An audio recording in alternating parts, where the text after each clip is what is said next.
Hello and welcome back to Indiepocalypse Radio.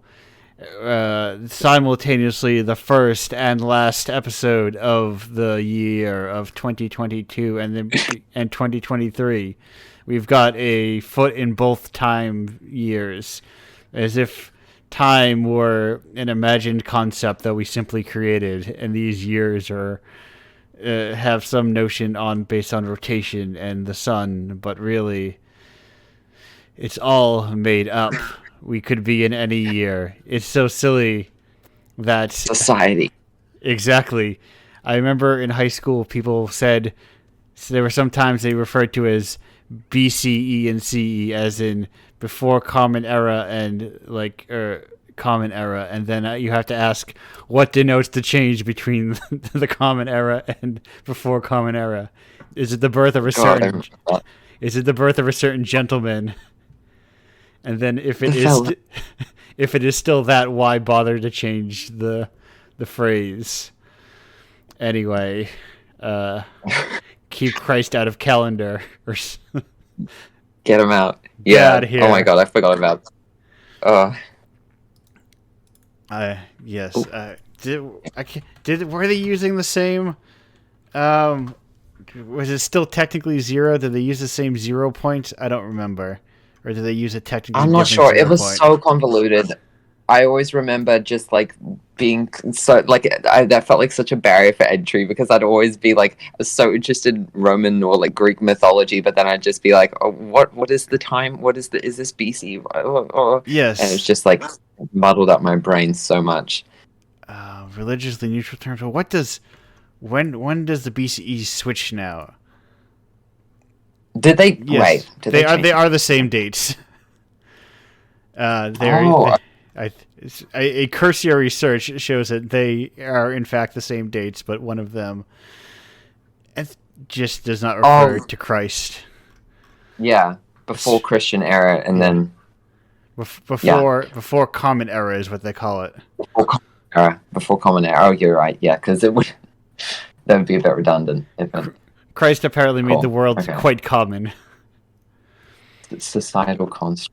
He's like, this area too common now, on account of this Christ guy. Thrown back to getting a headache being thrown back to history class. Oh God. Yes. But anyway, we got distracted early on with research. I'm Andrew. This is Indiepocalypse Radio. I host the thing that I've been talking about, which is to say, your number one calendar talk radio. That's a lie. There's probably a better calendar talk radio out there. What am I pumping myself up for? But speaking of pumping people up, I'm here to pump up other developers, including this developer you may have heard earlier from issue 35 of Indiepocalypse with Nim's sin removal service. It's Min. Hello, how are you doing today? Hello, hi. Yeah, in the beginning when you were talking, I wasn't too sure whether it was whether you're doing your intro thing or whether I should speak or not. So I was just kind of trying to stay a little quiet. I was like, do I? Hello, everyone. Hello. You can just run your mouth whenever you want. I'm imagining a new era of Indiepocalypse Radio in 2023, largely because I'm hitting the wall of new guests.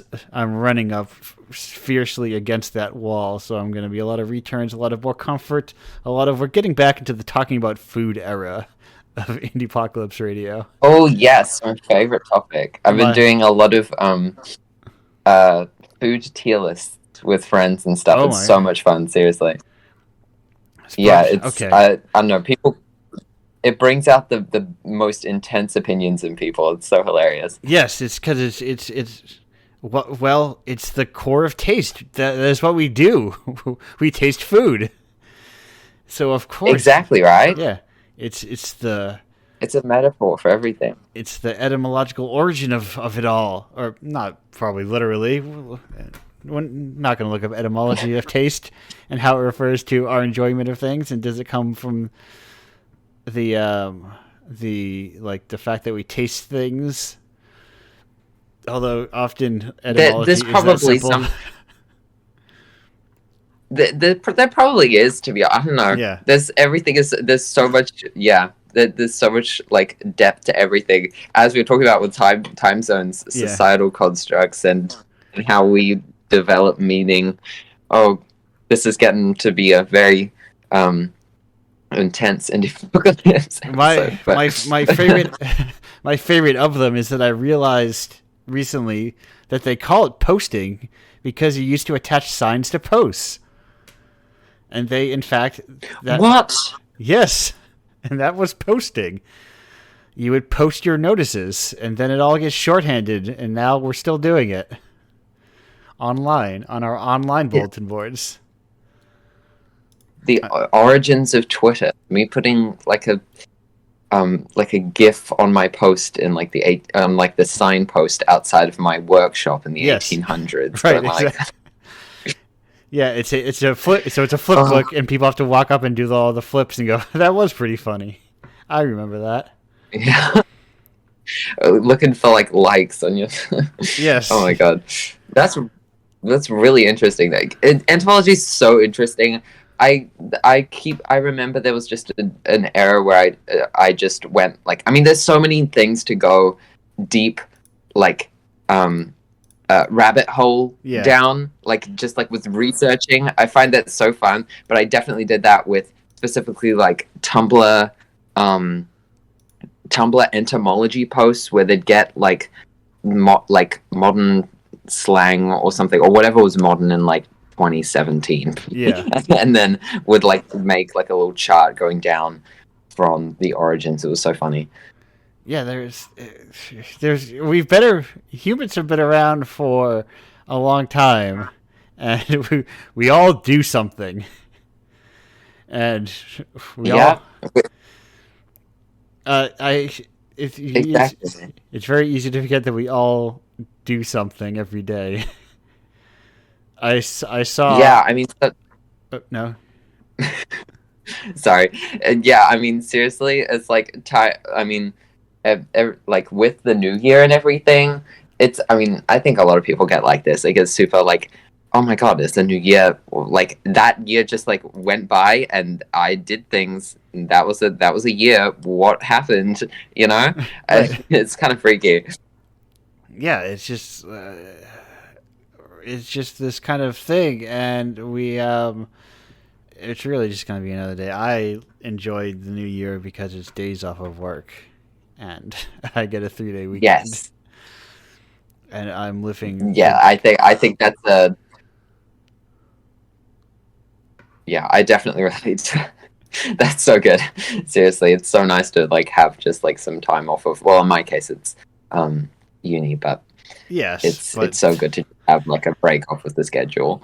But college is like a job that you pay for. Yeah, I mean, exactly. Right? We in New Zealand we have a free we finally have a free first year. We didn't for a while, but specifically I think last year or the year before last year we got that in, but now it's entering the paid work era.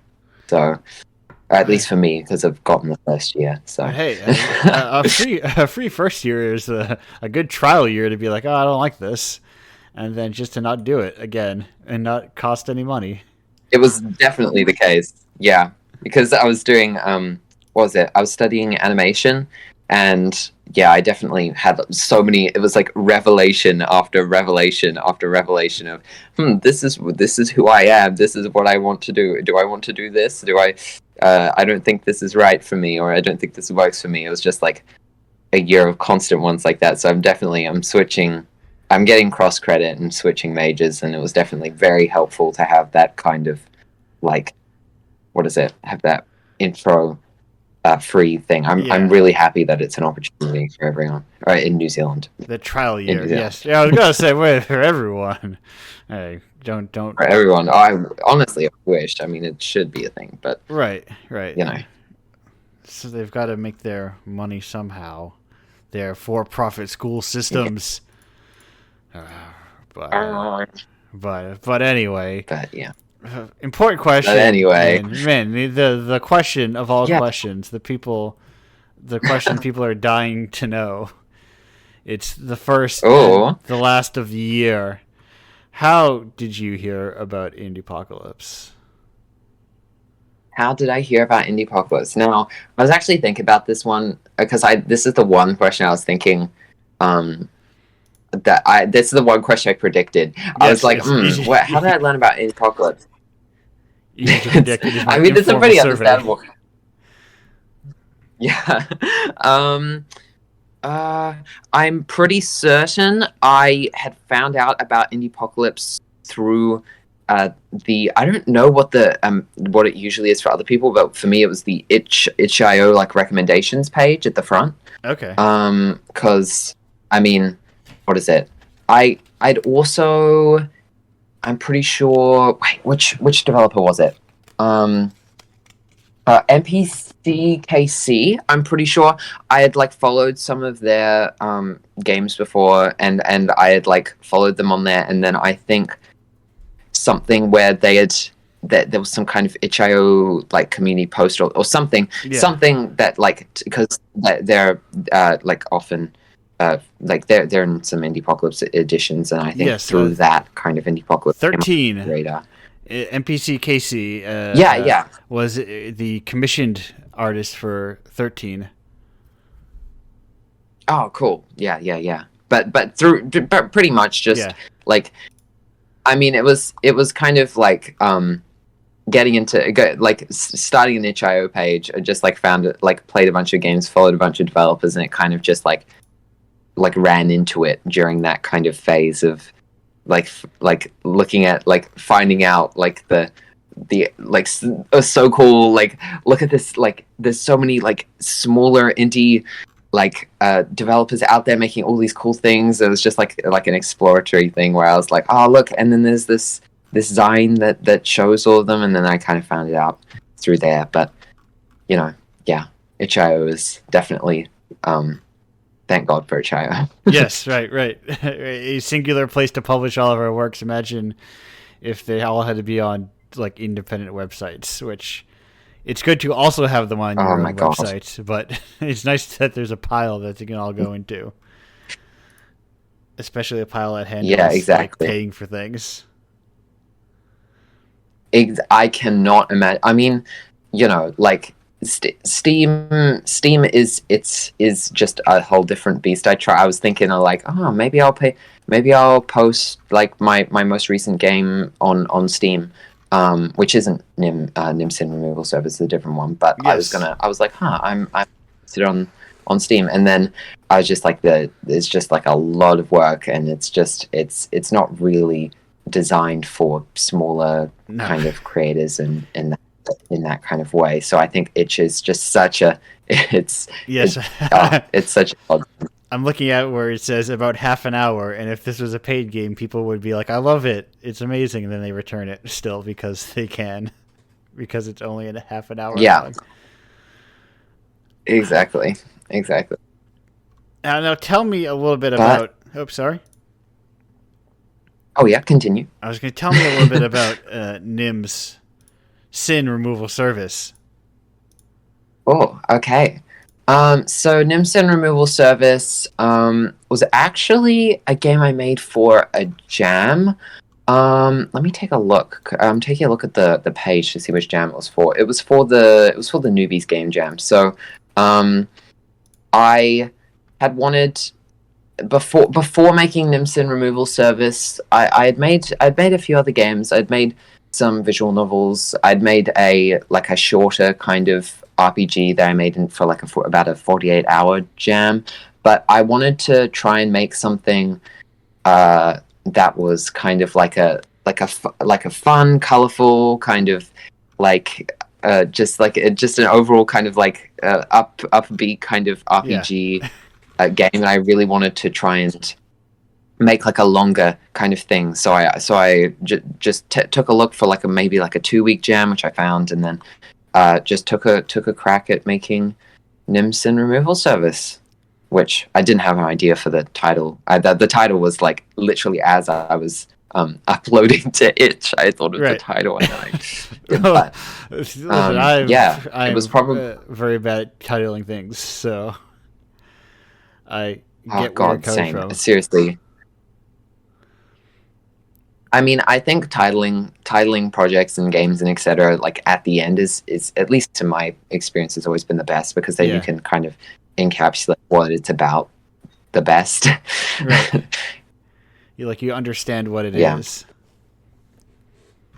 Yeah, exactly. When you try and like put a name on something when you're in the beginning of development and at the end it's like a completely different game and you're like, oh, that doesn't really match anymore, does it? Yeah, right. And you get to be more specific and not so like your idea of what the game might be.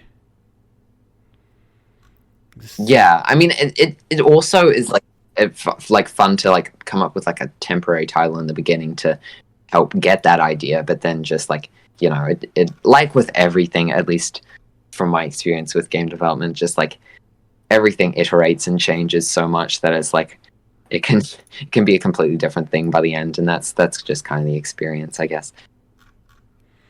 Now, how did you end up with so a couple of weeks ago? I mean, it's interesting that they had played the same. Oh, you had played each other's games. Look at this, so perfect. So Children of the Flower. Yes.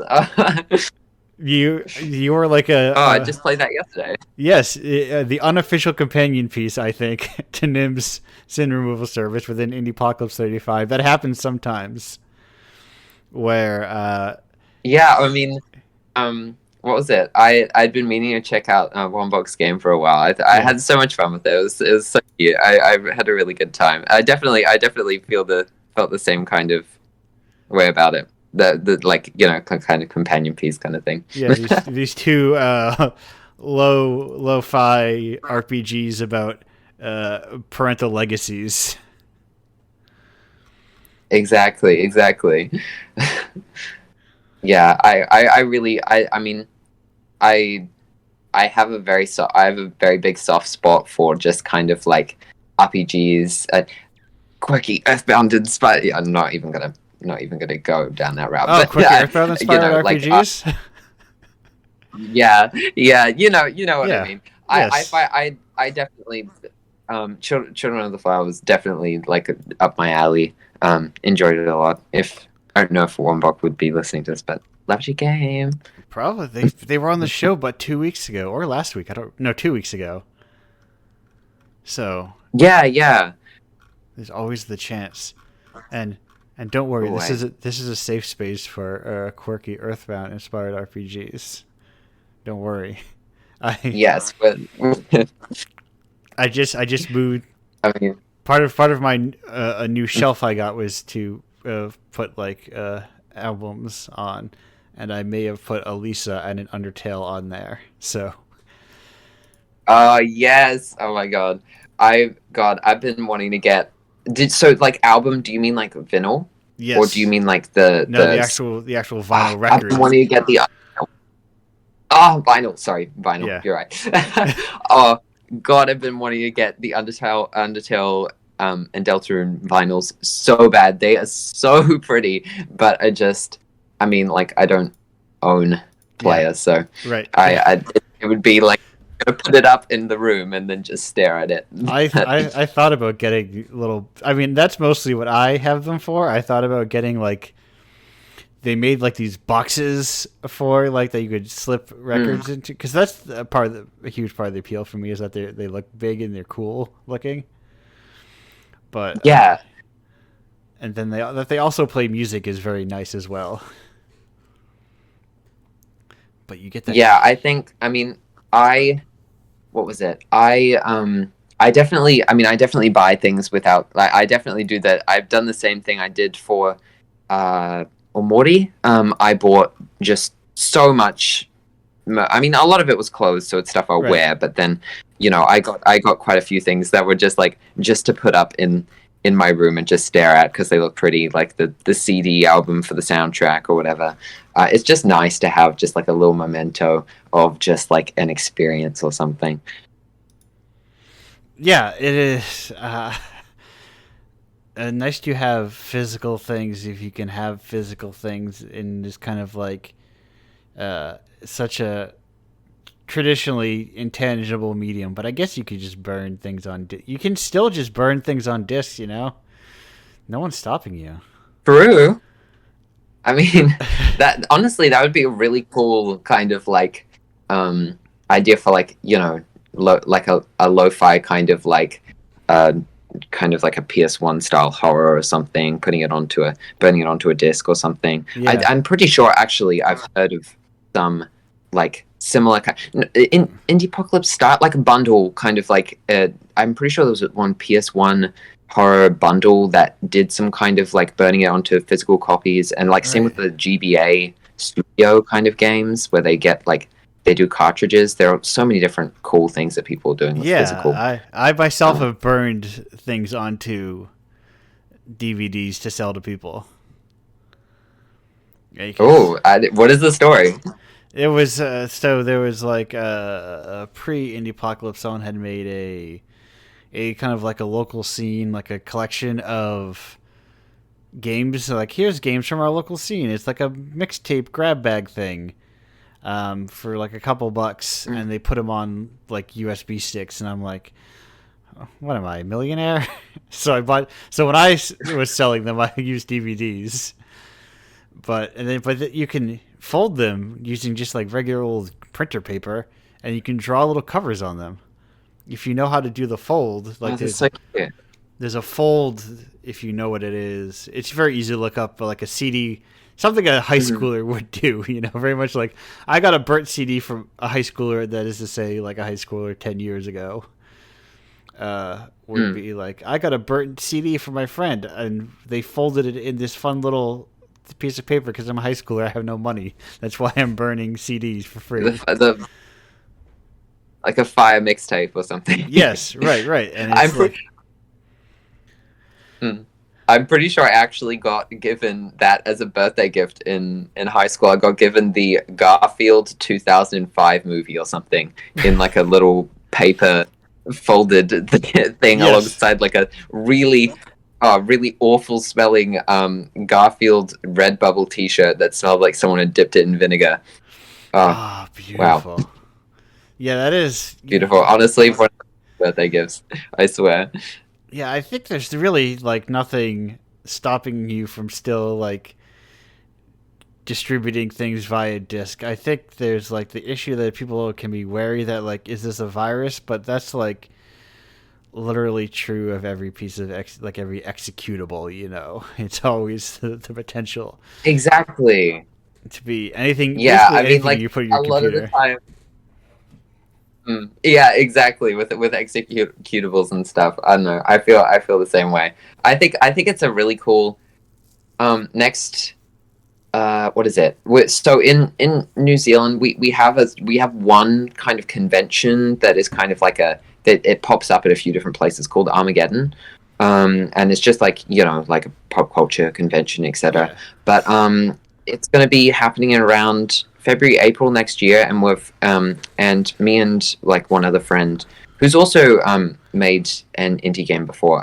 We were gonna get like a what is it? We're gonna try and get like a stall and etc. and like sell prints and stuff. But we're also wanting to maybe like show some of our games and etc. And that's like a cool idea to get like a kind of like a physical like. I don't know, get some kind of like physical, because we were just thinking of doing like maybe like little booklets or little like but the like doing like CDs. That's like an interesting idea. I always like take a look at like PAX kind of thing, like PAX like indie game little booths and stuff, and it's an interesting idea, I think. Right. And they're dirt cheap. The only issue you run into is people not having optical drives in their computers. Yeah. Do I have an optical drive?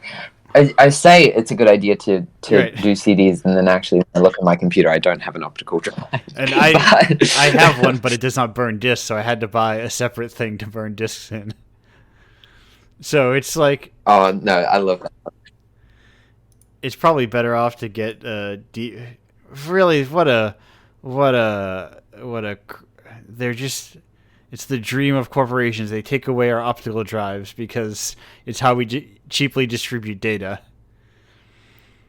Instead, This is so, we are indie game dev Joker. We're going to change this. We need to bring back CDs and do the revolution. Yes. Why don't we all have DVDs anymore? We should all just be USB sticks. Too expensive. DVDs. They're practically free. Seriously.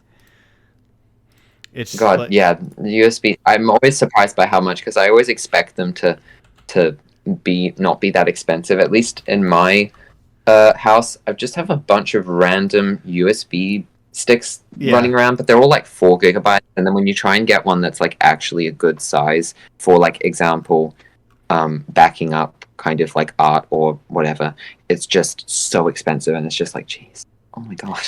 I'd rather put all of my stuff across like 7 different USB drives than this much. Right. They're like, and I'm sure if you go like, I don't know, an Alibaba or something, you can get them a little cheaper maybe, but like, I can get 100 DVD-Rs for like $15. I'm honestly kind of surprised that DVDs. I mean, I'm not crazy surprised that DVDs are super cheap, but like, that's pretty crazy. I hadn't really thought about the price of DVDs for a while, because I mean, I haven't purchased a DVD in a little, but just as like, as what's the word I'm looking for, data storage units, they're ideal. You don't really need definitely, especially for like most indie games, like, you're not going to run more than... Actually, I think you get them from Alibaba. You can get them like 50 cents a piece for USB sticks. But so I think maybe that's your way to go. Something like that. But, yeah, definitely. And I mean, I think NIMS... I don't think NIMS sin removal service is an extremely large file size. I'm not too sure. No, of course not. I can tell you how much it is, actually. Because I have them all on my computer. Where are we got the what is it? Library of Alexandria of indie games. It's 412 megabytes. Seriously, okay. So honestly, though, you can fit like 10 of them on there. Yeah, exactly.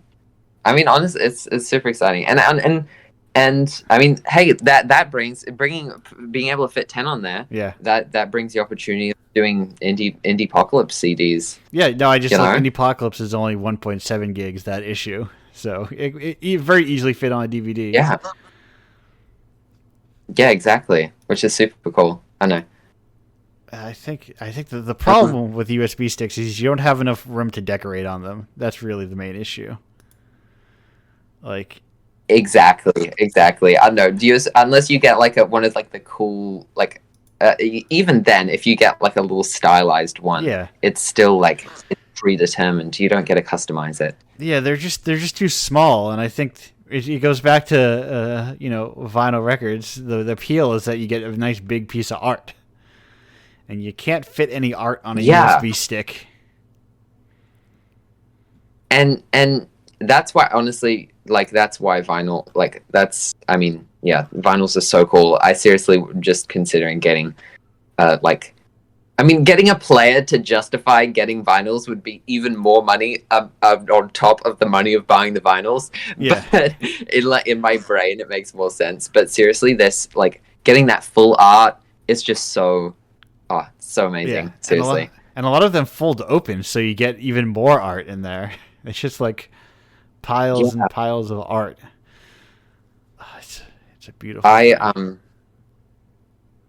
I definitely, with like collecting like physical things of things I enjoy. Oh my god, my room is just it's so maximalist. It's like just the walls are just covered with posters and stuff, and it's just like there can never be too much. You can never have too many vinyls or too many colorful posters or things. It's just, I don't know, something about that. My monkey brain goes crazy. My room is a mostly non-navigable collection of bookshelves, and I Honestly, creep shelves into every other room I can fit them in.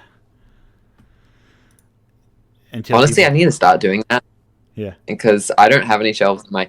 I mean, like the problem with like renting and then also like I'm switching accommodations next year, which is going to be hell for all the posters.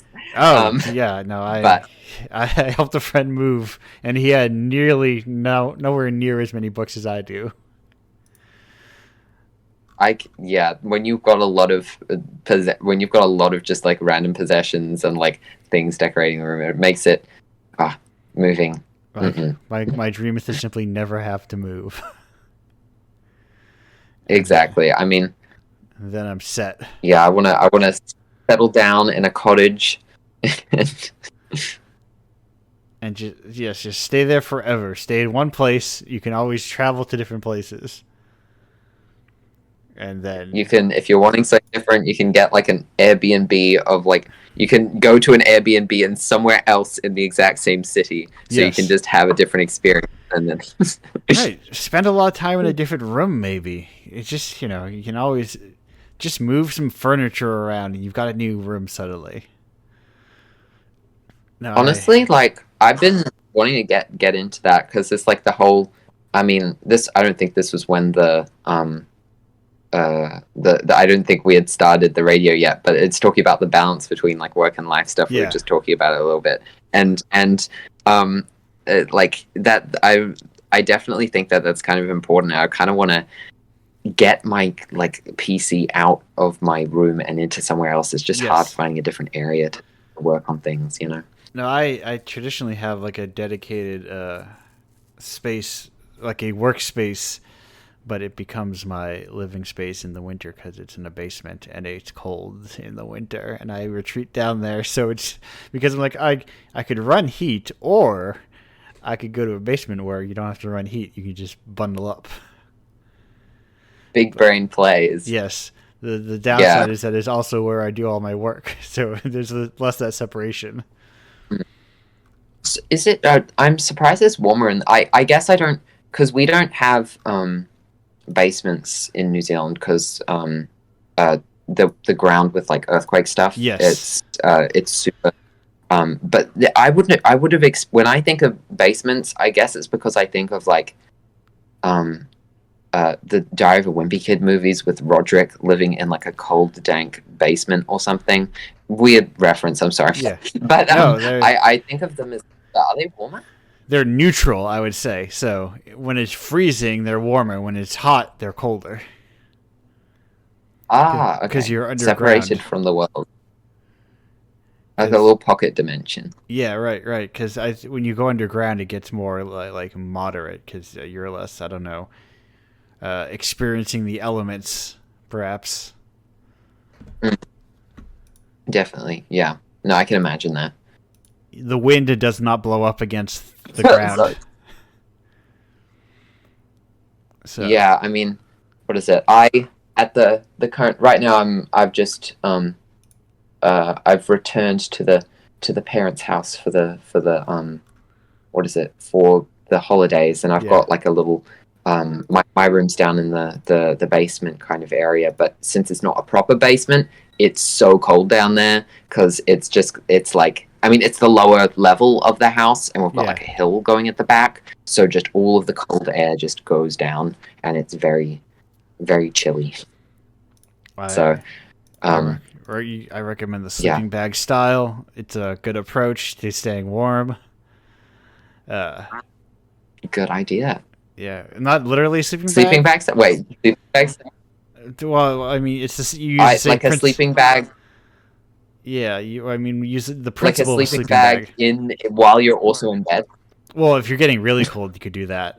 But I simply use the principle of a blanket that I wrap myself in fully, and is like closed off.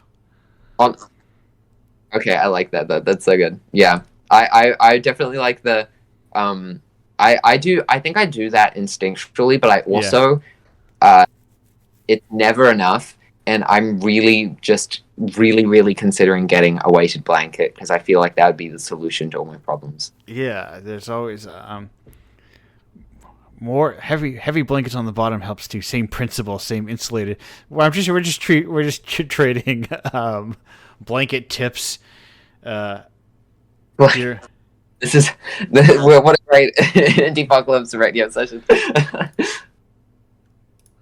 Yeah, the important things, of course, blanket video games. Important video game question here from Mochi. You may have also had time to prep for this one. I don't know if you will have an answer for it. We're playing our weekly edition of Toho Roulette, so I have to ask him in. Do you have a favorite Toho character? Now, I literally, this is the one other one I was waiting for. I've never. I literally know nothing about Toho. Well, I will tell you one thing. Oh no, continue your thought. I mean, the closest thing to Toho I've experienced is just various Toho songs on Taiko no Tatsujin, yes. The arcade game, in like playing that because I love rhythm games, and I mean I love Toho songs on rhythm games, like my favorite ones. I maybe Cerno. Can I put Cerno? Because I know Cerno's perfect math class. Is that a Toho character? Oh, well, let me see. How do you spell that? I will. Cirno. Yes, that is a Toho. Oh, that's the Ice Toho. That is, in fact, a Toho character. Whoa! Let's go. Perfect. I will say this. I will say one thing right up front. If you play about 30 seconds of Toho, you will be like, "Oh, Toby Fox likes Toho a lot." That seems. It is one of those. Seriously though. It is one of those things that is extremely obvious. I've been really wanting to give it a try, to be honest. So I think this will be like the first step to becoming a Toho fan. Yeah, it is. And like. Mm-hmm. No, continue on. Hello? Number one rule is if you're talking, you hear me talking, just keep on going. Okay, sorry. Yeah, I'm always like, oh, I don't want to. Yeah. What is it? I've definitely heard of that, but also, and also there are so many things which I like have given a try throughout the years. Because I mean, one of my first like fixations on games was Undertale. And ever since then, because I mean that was like a big, I hadn't really played like. I don't know. That was one of my first kind of big game fixations. And after that, for example, playing Homestuck or playing a bunch of I'm playing Homestuck, reading Right. Homestuck, consuming a bunch of other like media and etc. It's like Toby's inspirations are like can be found everywhere, and it's just like always like, oh, that Toby must have liked this, didn't he? And you search it up, and it's like, yeah, Toby liked this, and it's always really interesting because it's just like it's like the roots behind.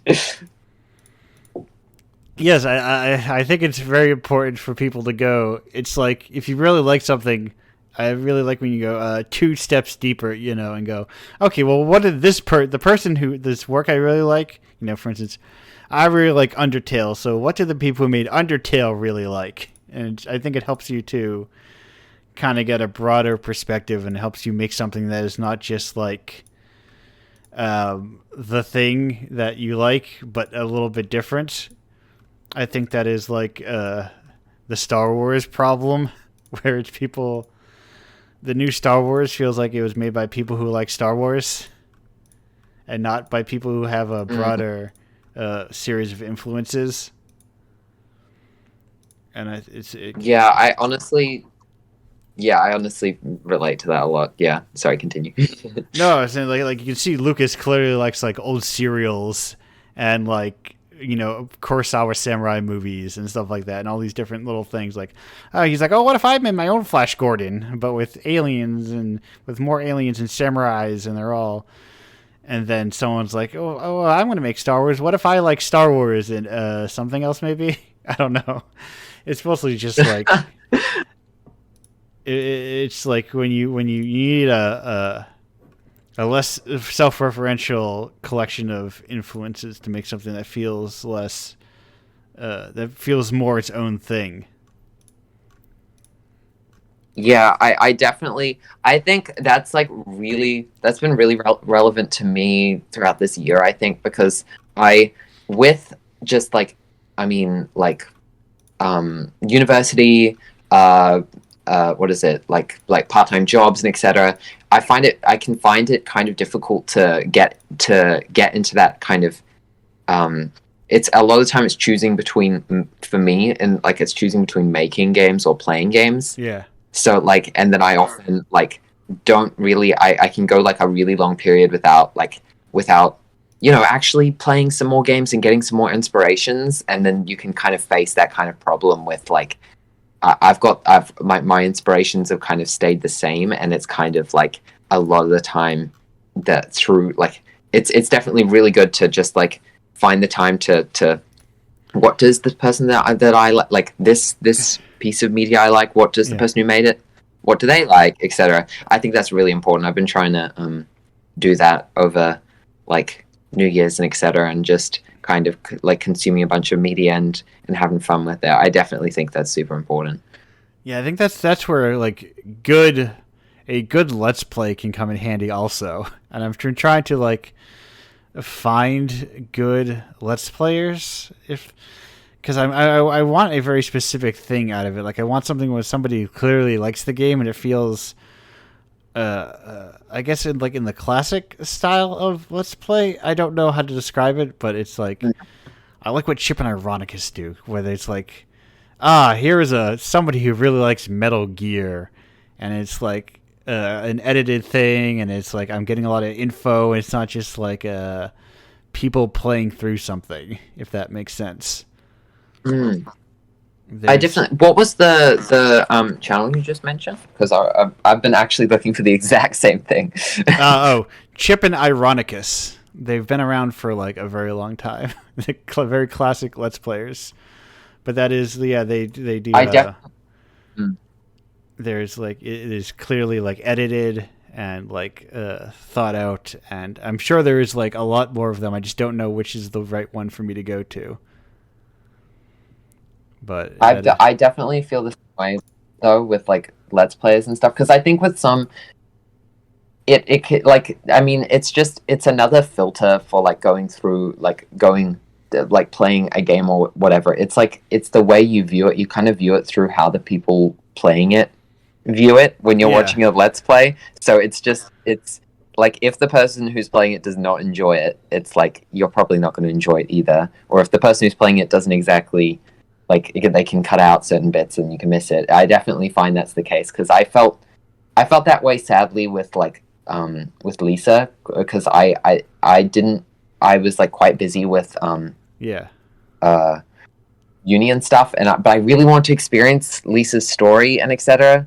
So I spent like quite a while trying to look for like let's plays that kind of suited where I could watch it and I could enjoy the game, as much as I could without actually playing it, but also, not just like a long play that's like 40 like whatever, like many like quite a few hours. I mean, at least isn't too long, but I was super busy, so.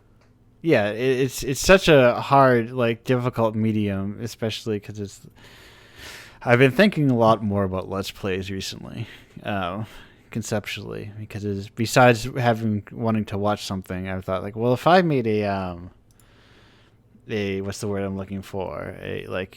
Something I've always wanted to do, if I had like enough resources to do that, would be to make a very like a dense like Criterion style release of a game, like a singular game, like a classic, if you will, with lots of like all those bonus extras that come with it. Because that would, God, if someone made that for like for some of my like favorite games, I would just go broke immediately. Yeah, that's a really good idea. But that is also something I do not have said resources to do. But it is something I would love, because there a lot of them exist, but they feel like they're very they feel very gamer-y, you know. Like all I like definitely get what you mean. yeah, like there's a lot of like The statuettes. Fallout 76 one. There was a Fallout 76 one that was like really iconically bad, where Yeah, they were like, you get this bag with it, and then the bag was just like awful, like like supermarket bag quality or something. yeah. I think Digital Eclipse has been doing them recently, and they seem like there's more in line with what I'm thinking of like they have a lot of interviews and like box art and all this like, but it's also for like Ninja Turtles games, which I am indifferent to conceptually. Mm. Um, Yeah, but it's definitely difficult.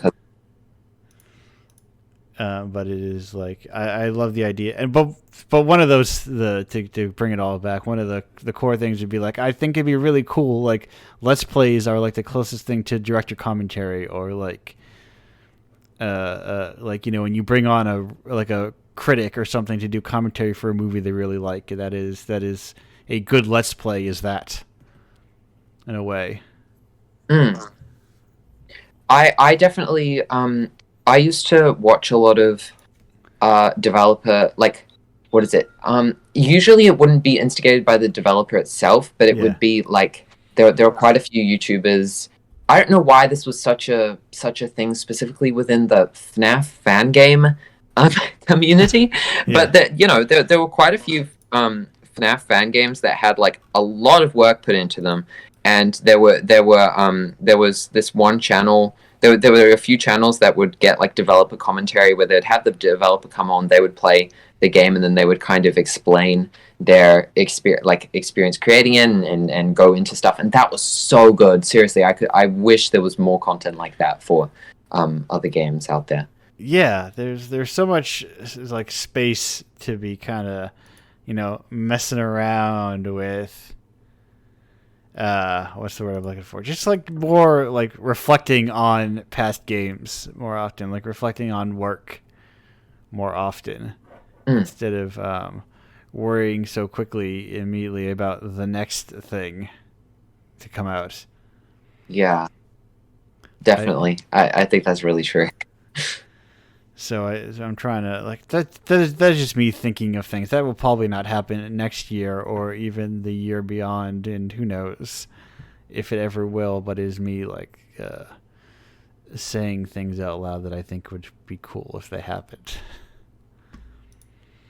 But It's just really nice to just imagine, and you yes, know, like, maybe, I don't know, we can do whatever the manifestation thing is. We're manifesting. you're right, right, right. Just, and you know what? Who knows? It might even be that like a company like Digital Eclipse will just like do exactly what I'm looking for, but less uh, Ninja Turtles and whatever, and more on something that I care more about.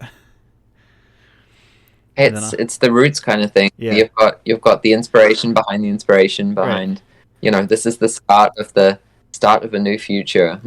They've got to do the money making things first, and then you can do the weird projects that make less money, but Yeah, are yeah, more passion exactly. projects. The things that you really care about. This like here's our extremely in depth release of this third string 90s PC game that 6 people cared about, but is actually very cool. And we funded that with our Turtles money. I love seeing people, like, people's different. I know it's always really cool talking with people about their very like specific interests that like no one else knows about, that are Yes. like kind of like lost media almost. I love that. Yeah, it can be lonely at one point, but I also encourage people to be what's the word? Become as obtuse as possible. It's fun. Like divorce. It's like when you sorry, when like, it's kind of nice to have that balance where you've got some interests that are Yeah, like really like obscure, but then you've got some interests that you can kind of enjoy, like, that are more common, because then that way you can have the community, you can have whatever merch, or like you can have the kind of like the accessibility or whatever of having a more common interest, but then with like the other ones you can have all the other things that come with it, like maybe like a more personal sense of community with the two other people who like it, or like just like it's good to have a balance, I think.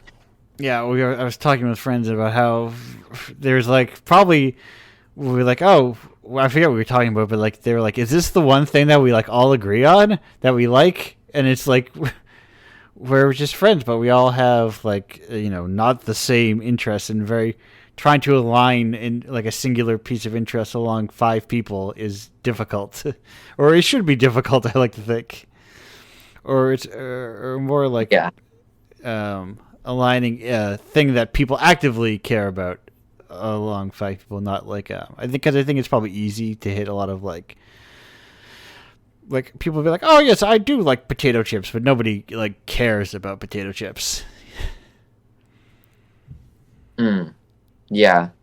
I don't know. I definitely think it's super difficult to get that like to align interest among friends, even if you're very, very similar. Yeah, It's just we all have very other specific kind of passionate interests that don't always cross the borders, and you have like but it's also fun because you have like within a friend group you can have like, well, me and this person like JRPGs, but me and this person like horror movies, but me and this person like psychedelia music, and it's all like this different kind of you realize, oh, I'm a full complicated person with a lot of different interests. yeah. That's really, yeah. I think, I mean, honestly, if you liked everything that, like, if your friends all like the same things, that what a depressing world that would be. Right. It's like it allows you to go, and it's like you've got it. I mean, in the end, I think that like interest can be a good starting point for friendship, and it can Yeah. it can be a nice way to make connections, but also it really is about the other like just like your connection with the person in the end, not the interest that you share, and then like being able to like find new things through being friends with new people, find new passions, or maybe find out what things aren't for you, and just being able to have those like those surprise connections with people who you didn't expect. Maybe you don't know anyone else who likes the same thing as you, but you get to have this cool little connection and talk with someone that you might not even meet again who likes something that you like, and it's like it allows it to be exciting and special, and allow just like as you said, it's just it makes you realize how like different and complex we all are, I guess. I remember being at a show once, and a guy had like a Phantom of the Paradise sweatshirt, and I was able to tell him about this show that I had gone to, like the secret version of the film that I saw. And apparently there's like a whole fan board, and he knew the guy who was doing the, I don't think he knew him personally, but he knew of the guy who was doing the tour. And like there was this whole other world that I was like not even aware of, because I happened to also like this movie that he liked and he was wearing a sweatshirt of. And it is like there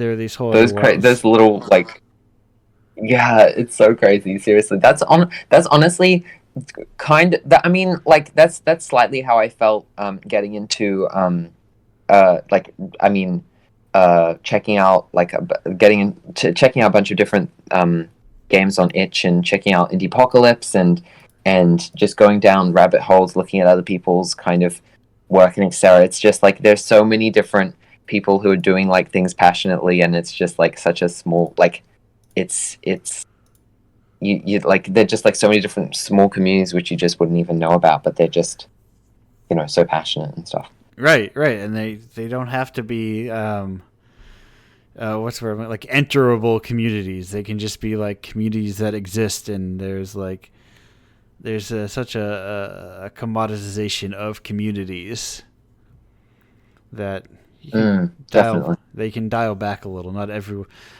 my one piece of advice to every burgeoning young game developer is you probably don't need a Discord. I'm saying that right now. You don't need a Discord. Not every person needs a Discord. I have one, and I mean, I saw that like yeah, I saw that like in a lot of kind of because I was wanting to like feel like I don't know. I don't know many people who are also into game development in real life. Yeah. I had that one person. I had that one person who was doing the con with, but they started after I did, and they haven't they're not super like into it. They just did it as a little fun project with Right. me. But um I was wanting to get that kind of community, but I saw so many things that were telling that like it was from those like YouTube channels which were very like grind set, like Sigma Yes. grind set. Like you gotta like maximize your earnings, and you gotta make a Discord, and you've got to get your audience or whatever. Yeah. And it's just like, oh my god, I don't know. I feel like making a Discord feels like it just feels a bit. I mean, it's nice to have a community, but also I was always like, I don't think anyone's gonna join that. Right. Like right. that would just be yeah, no. Not everybody Feels needs a weird. community. It's just strange as it is to say. Exactly. And like yeah, and I feel like I feel like a lot of the time making a community, it's just like, isn't that just gonna be like, wouldn't that just be like a group of friends? I don't understand, unless you've got like a big project which are going on, which people actively really need to like give a bunch of like feedback on or something. Yeah. If you've got like beta tests or something, I definitely agree. I mean, I think yeah, I definitely agree. Well, they're just like little digital clubhouses they're making, and you want everyone to be in your digital clubhouse so that they'll give you more money. It's like you said, it's all that grind set. You got to be maximizing your audience at all times. You need to be. Yeah, seriously. I Society. There was a time where I tried to like, well, I should try to make the Indiepocalypse Discord more active, and I rearranged the channels, and I started a game club, and I was like, do I really want to force people to play Armored Core and talk about it? No, but I'm gonna still play Armored Core by myself and think about it, and that is good enough for me. You don't need to like that's also the thing where it's like I fall down like very like specific holes of what if I played a bunch of FromSoft games and then I'm like, no, scratch that. What if I just dug deep into human entertainment or whatever else I'm on? And then I was like, I don't care about games for the next 6 months. I don't want to play any games. I just want to watch movies and read and listen to music. I think having that having that ability to be spontaneous is important. I don't know. I think that with at least in my like the problem with like the whole Sigma grind set like game developer thing. I understand where it's coming from sometimes, because it's like, if you're really passionate about like making games or being creative, and you really want to be able to escape like working all the time, you want to be able to make a living off of what you enjoy doing, but also it's like, I don't know. I mean, I definitely think it works for some people, but also it can so easily trap you and just turn it into just such a slog, and it can turn it into a game of numbers, and it's just kind of set. Like, I don't know. I wish that it was possible for people to be able to, like, I think it is possible to find a balance between getting like being able to sustain yourself with what you create, and it being still keeping a passion for it. But I just think it's very difficult. Yeah. And it's just kind of sad that when people have to turn it into kind of like a Sigma grind set kind of thing. Especially when I think a lot of games don't lend themselves to internet grind set mentality and like that kind of like internet marketing. Even if they're very good games. Definitely. I'll always think about the what's the word that I think Melisantani had done. He did a post about something, the idea of if The Legend of Zelda came out now, it would be a 7 out of 10, and a bunch of social media types would talk about how it wasn't very gifable. And I was like, oh god. There's like a very specific kind of like cult of marketing game marketing stuff that, like, of course it works because marketing always works to some extent, but it also requires like money. That's the secret of the Sigma grind step. Is the step one that they don't tell you about is have like $150,000 or something, to do marketing. Yeah, exactly. It's the thing of, I started my own business with a $6 million loan from my parents. Yeah. No, I definitely. I know. I think monetizing and getting and doing, like, it's so unexpectedly. I think it's super expensive from what I've heard. I haven't done super. I've just done like, research and stuff on it, but just from what I've researched, it's like, geez, oh my god. Right. It's like, I managed to work on all these different game projects by knowing all these right people. It's kind of like, you forget that it can be very hard to break into anything, or to like have the right connections or cross the right bridges. I guess that's kind of what I like to give people, like a equally approachable entry point, where it actually, in some ways, is actually detrimental to know me in terms of getting into Indiepocalypse in some regards, because at least one game a month, I try to specifically find someone who I think does not know anything about Indiepocalypse.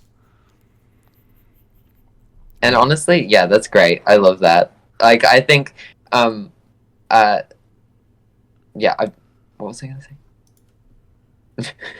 I've forgotten. But yeah, I definitely agree. It's like I don't. Listen, there needs to be an entry point for the friendless out there who are like, I don't want to make 1 million friends. I just want to make a game, and I don't have time for networking, or I don't like to network.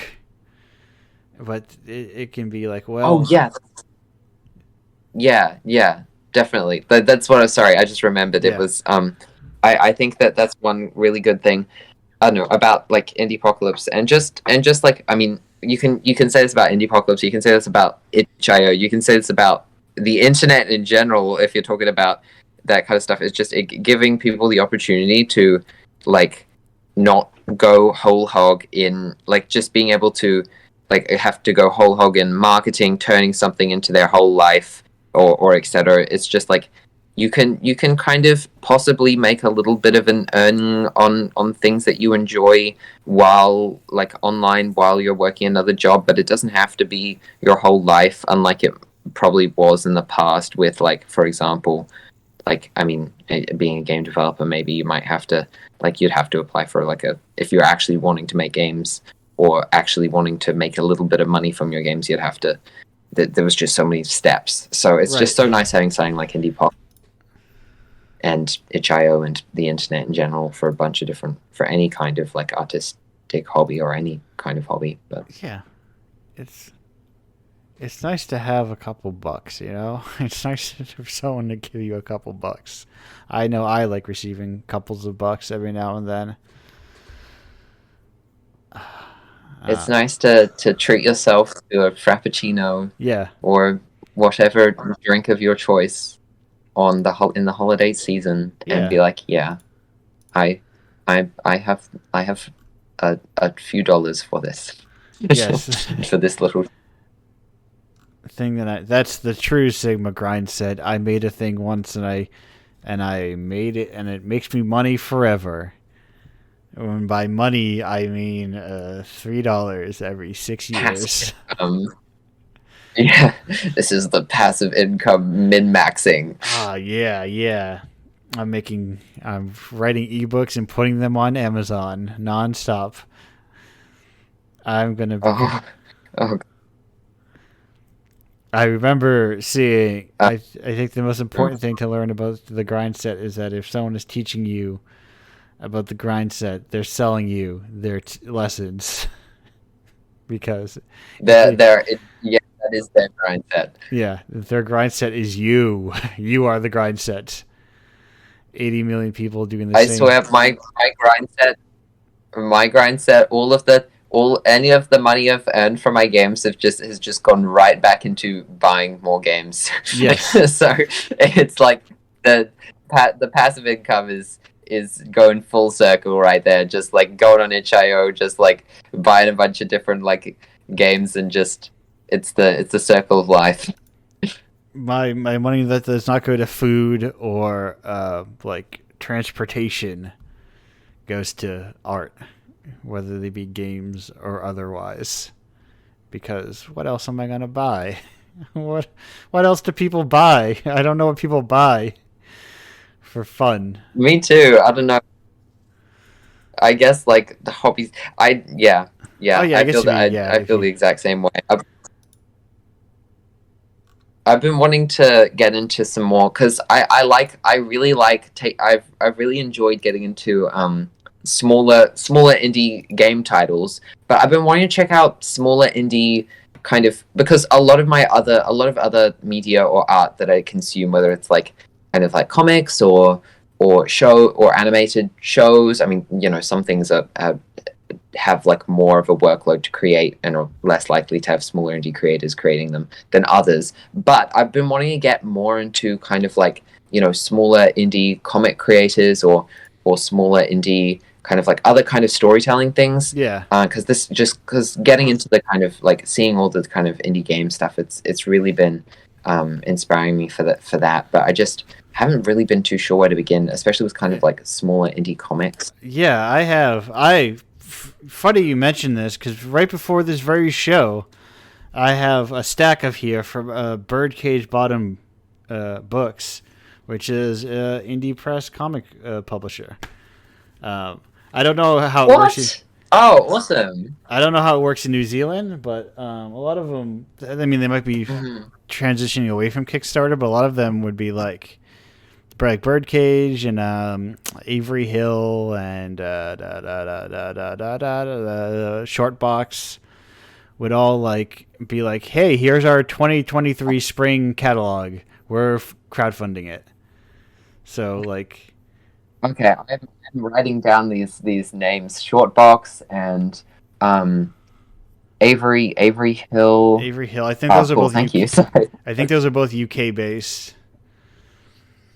I think through them I can probably find some more. I mean, honestly, Yes. I've gone for the one indie comic thing. I if I really am interested, so I'll put in like the the work to try and get it to like to try and transport it to New Zealand somehow. Like Right. that's kind of like the New Zealand kind of the New Zealand grind set. You kind of got to go on sometimes with getting things here. I've done that with like um a lot of kind of like, you know, international kind of things. You just Yeah. gotta Yeah. it's yeah. You're on your little island. You gotta just deal with it.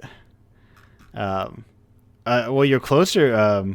Popotame has a couple of books in English that are very cool, and they're out of Japan, so that's technically a little closer.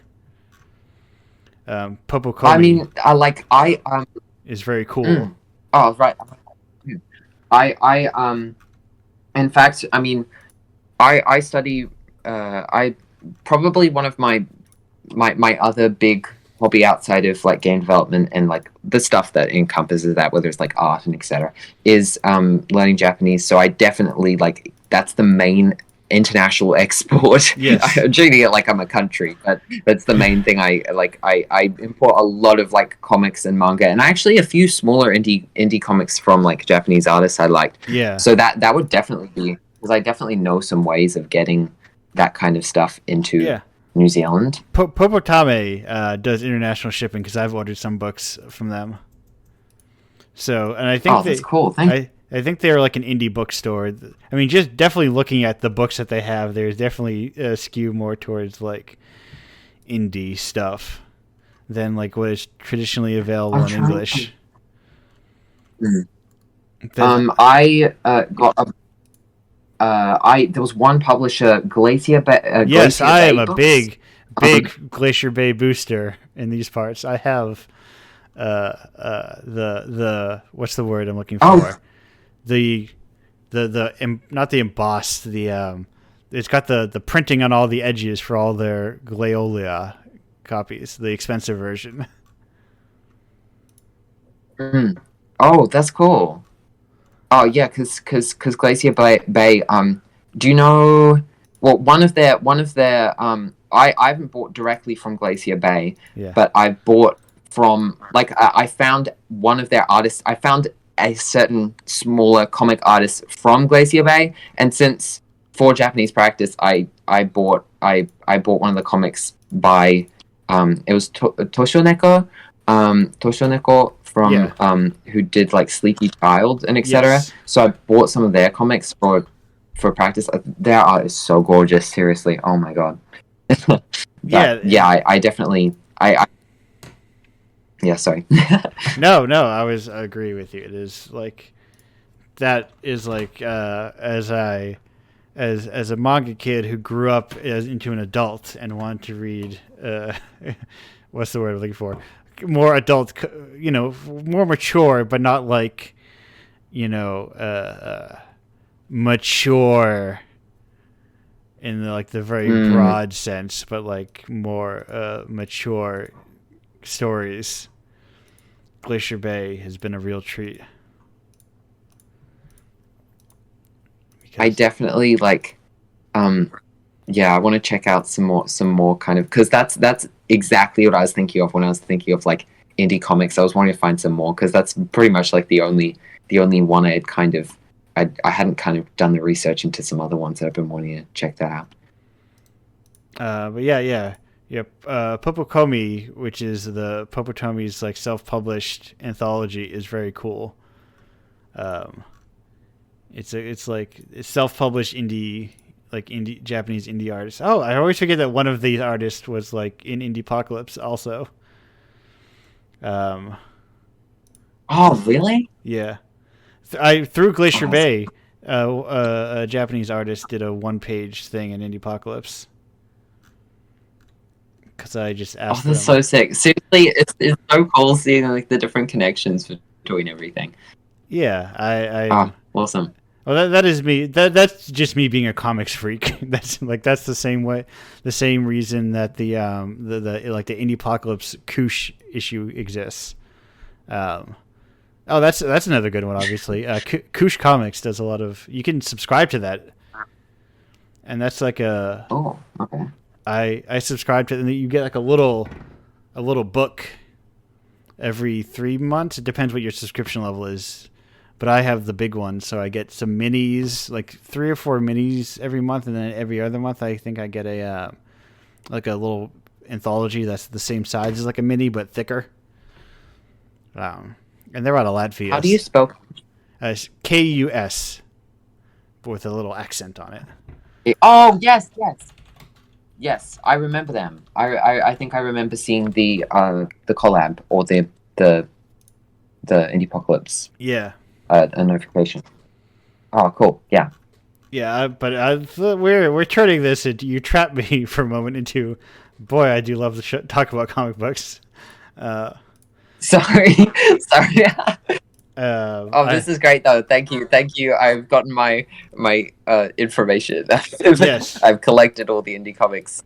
Yeah, then there is the wide world of just web comics. That is, like gigantic. Like, did you know they put out a new Octopus Pie this year? My God, what a treat! What a true treat. There's so many exciting things just to like. Oh my god. Okay. Thank God for the holidays. I'm going to just go right down the rabbit hole with all of these. Yes, my and I have a separate feed that's mostly just comic publishers, so I can see their news. Just so I can. It's the only thing I really have a separate column for is like, I want to see news from publishers to see what they're releasing, so I can. I don't want to get lost in the mess of Twitter, Yeah, honestly, like. Yeah, exactly. That's all. Like, I have Twitter and I have Twitter and Tumblr accounts, but then I just don't like other than posting about the things I make and then very rarely posting little like thoughts and stuff. Most of the time it's just for like no like just seeing all the art and comics and well, not comics, but the art and games and etc. from people that like from people that I enjoy and stuff that their work and stuff. Because yeah, I definitely use just that is like the 100% purpose of my Twitter. Yeah, and I just wish it's cool. Anyway, comic books, they're good. The official stance of Indiepocalypse comic books, they're good. I like them. I'm gonna be reading a lot of them after this. I have a lot of piles of books left over. Still, just like. And I'm going to be reading some webcomics, I think, probably. Yes, because that seems a bit. A personal favorite is aforementioned Octopus Pie. I think it's the top best in the business.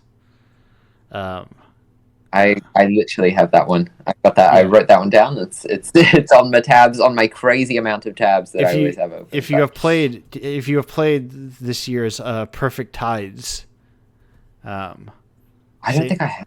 Same artist, same creator did the two of them. Oh wait, I've seen this. Yes. Oh, cool. Yeah, Perfect Tides. Yeah, very okay. It's also very good game. It was one of those things where it's like, do I simply just love this kind of thing? But no, it seems like it is also connecting with a lot of people because it's. Anyway, this is not the Meredith Gran fan cast, but really, honestly, monster of the medium. Yeah, honestly, like, oh, awesome. Okay, yeah, because I've actually heard Perfect Tides before, but oh, cool. Yeah, nice. I kickstarted Perfect Tides. The last video game I kickstarted was the sequel to it, and before that was it. And will probably be the last game I ever crowdfund because it's just I crowdfund games that come out, you know.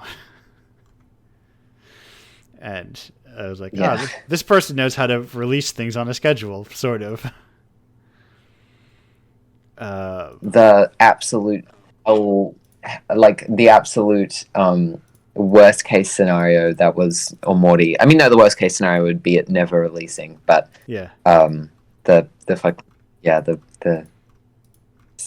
many years was it? It was 2014 to 2020, wasn't it? 6 years, 7 years? Yeah, that's 7 years in Kickstarter hell.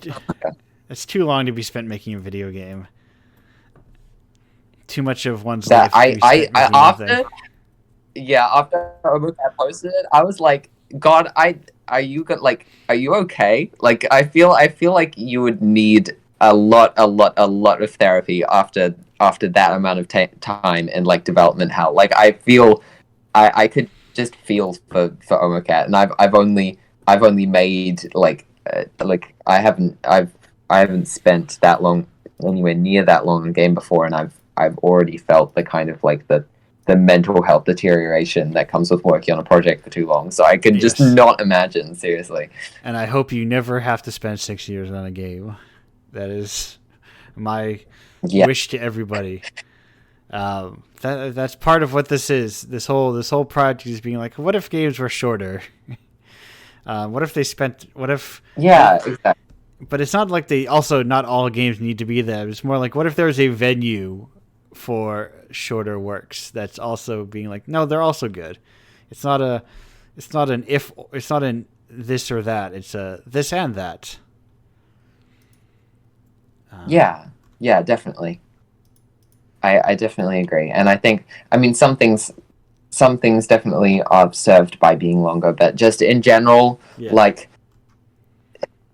development, like, you know, it shouldn't be a kind of like it shouldn't be such a painful, slow, long process. I think it should.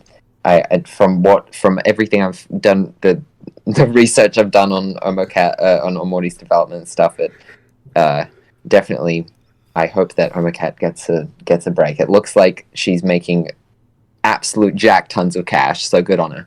Yes, yeah. There's the secret of all the people who make boatloads of money off their 6-year project is usually that they came in there with a pre-established fan base. It's easy to not realize that, especially with the fan base, like with Omocat and like with Toby Fox. The fan base came from outside of games, so people would be like, "I never heard of them." It's like, buddy, how have you never heard of Homestuck? It was extremely popular.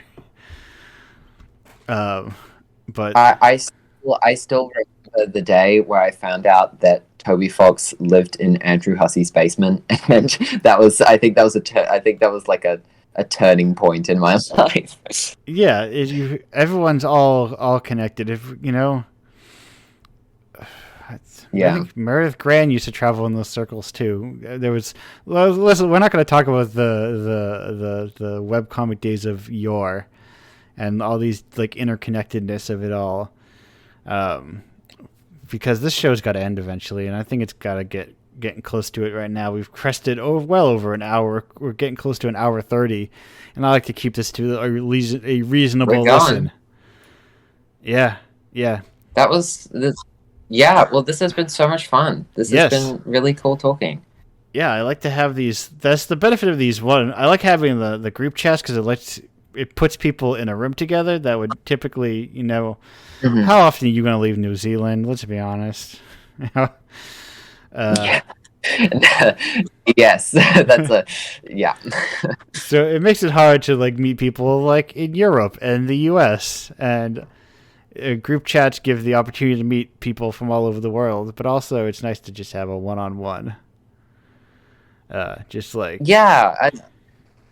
I think it's really cool. I don't know. It's I mean, I've never done like a radio or podcast thing before. Yeah.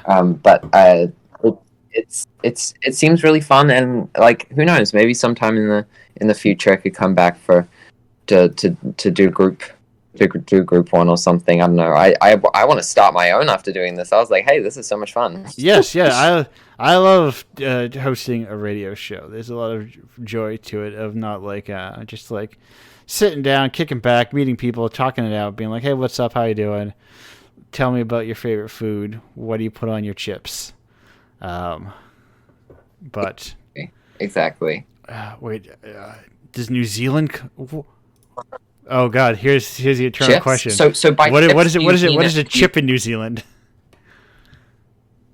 So we call chips, we mean hot chips, like yes, okay, like yeah. So we call them chips because we have like fish and chips here. So yes, you're a chip and crisp country. Yeah, we don't say crisps actually. We also call them chips. Okay. So we call both chips. Okay, so you're just, the most which is very. You looked at the two options and you went for the most confusing one. Yeah, exactly. When it went from Britain to here, it went from the distinction between chips and crisps to, I'm pretty sure it's the same in Australia as well, just like chips and chips. Yeah. So you're just like, oh, what kind of chips are you having? Oh, we're having chips, and then people are like, what?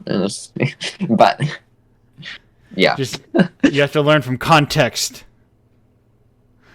Perfect. Yes. It's secretly a good way to develop brain power, to develop social awareness. You got to try and figure out whether you're talking about hot chips or chips. And Min, speaking of social awareness, how can one in the social sphere become aware of you? Where can they find your stuff? Which is what I'm going to say. You can find me on itch.io and Twitter and Tumblr. I have a site which has got like my links and stuff on it. Beautiful. But the perfect thing to have for a website. And I usually link that. And I had it and I closed it. Yeah, it's so much fun. Seriously. I recommend everyone just have their own website. I mean, it's kind of like annoying to set up, but it's so much fun. I've been wanting to do an old like I don't know. It's fun. It's fun making a website, even though it is kind of like an ordeal. But yeah, you know, it's nice. And that website, it's mincon.com. Min like you think it is. Yeah. And con with a K and 2 N's. Yeah, Mincon. Yeah. Mincon.com. And you can find all your other links are there. Yes. So that is my internet presence in a nutshell. Feel free to take a look if you're interested. I don't know. Do what you want. Right. Follow up, smash the like and subscribe buttons. Keep up with me. Like and subscribe, guys. Yes. Follow me for more content. I'm looking forward to a bunch of new mid-heads coming out of this thing. Oh my god. Yeah. The fandom name is going too far. I'm tearing up. Oh, you know what? No, it's the min bin. They all come to hang out in the min bin. That's what you call your chat. The min bin. Yeah. Oh, that's kind of charming. Because we all know, in order to truly succeed in today's modern Sigma grind set, you must fully engage in parasociality and get people very invested in your personal life deeply, so that they care about you and they give you money. Yes. Whenever I'm watching, we've got a perfect blue situation. Yes, we've got a perfect blue situation. Except I'm one of the other singers who does just fine and lives a healthy life. I got jealous. No. I think they still sell it. I got a big book that is like the complete perfect blue storyboards, and it's very cool. Oh, I'm jealous. I'm so jealous. Seriously. It has like god. It has like little notes in it and everything. It's super cool. I like it a lot. It's huge. Okay, maybe I'll watch Perfect Blue and then I'll read Octopus Bar. Yes, I love Perfect Blue. What a movie. Anyway, Satoshi Kon. Anyway, what a king. Love him. I got to see, like, pre-COVID in the U.S. I think it's G Kids was like licensing all of this, like was acquiring all those licenses. So I got to see like Tokyo Godfathers and Millennium Actress and Perfect Blue all in the theater. Oh, that's so cool. It was. Yeah. It was New great. Zealand. We do not. Yeah, I think I really want to experience kind of a lot of things in theater and movies, but just a lot of the time it's renegated to game and dungeon because we do not have many things in the cinemas here. But yeah, that's really cool. I drove like an hour and a half to an old mill to watch Night is Short, Walk On Girl in a theater. It was cool. It was weird little pop-up theaters are also, or not pop-up, but like local indie theaters. There's a word for them, but I forget what they're called. I forget what it is. What's the word for small theaters? We have some here. We have one here. Yeah. We have one that... art house cinemas. The one thing we do have... Art house theaters. That's what it is, I think. Art house theaters. We have an art house theater here that does like a weekly room screening, which I think is very art house theater. Like, I think that's a very iconic art house theater kind of weekly routine. But yes, art house, correct. We all thought about it simultaneously. Yes, the word is...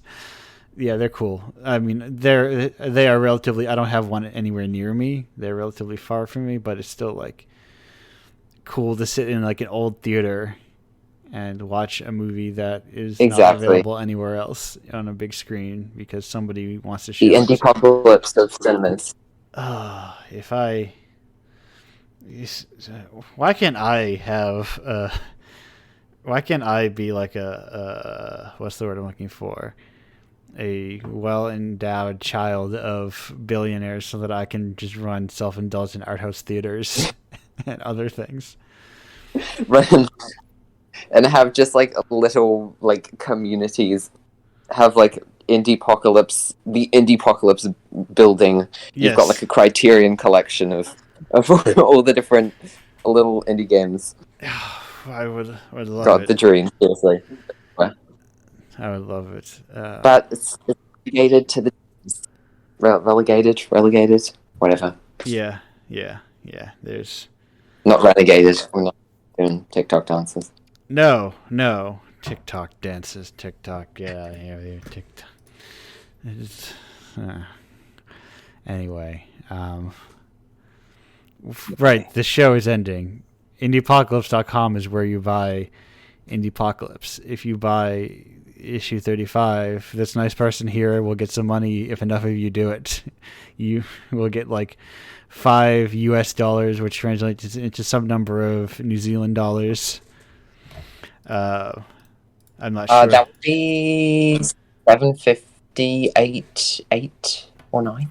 Oh, perfect. I'm not sure. Either way, you can support my indie game addiction by spending it immediately on other games on itch.io. Yes, right. And you can also even go even further and just buy men's games directly. You can do both, as it turns out. These games, they say donate, but you can also just crank that thing up. You know, you just be like, I have a rule. Thank God for the wonders of the internet. Yeah, I have a rule where I don't spend less than $5 on any piece of art, even if it's pay what you want. That's a really good idea. Honestly, yeah. It's just kind of like a bare minimum of like, I need to spend something on this. Well, except for the games I curate, because I would go very poor very quickly if I had to buy every single game that was submitted to Indiepocalypse. That is a little different.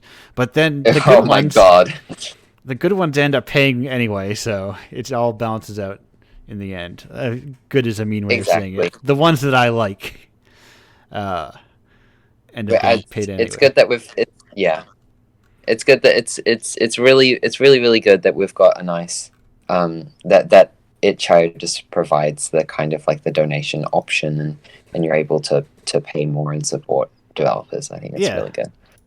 Yeah, I do the same thing on Bandcamp. Yes. Big fan of paying. All the music you hear on Indiepocalypse Radio is all purchased.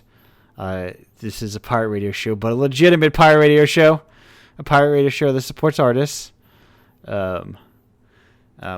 The Indiepocalypse.com/Patreon is where you subscribe and pay me money monthly without thinking about it. People have taken to liking pages and posts I make on Patreon, which makes me extremely nervous, because traditionally when I get a notification on Patreon that I did not get an email about, it usually means people were unsubscribing. So it fills me with dread now every time I click on it because somebody liked the post there. Because they'll email you if somebody signs up, but they won't email you if someone unsigns up. So I'm like, oh God, why are there notifications? But it's fine, really. Yeah. It's just someone being like, I like the radio show. If you want to submit your game to Indiepocalypse, it's very easy. You just go to indiepocalypse.com/submit, and then you click and you add your game there. That's all it takes. It's a very simple process. And all.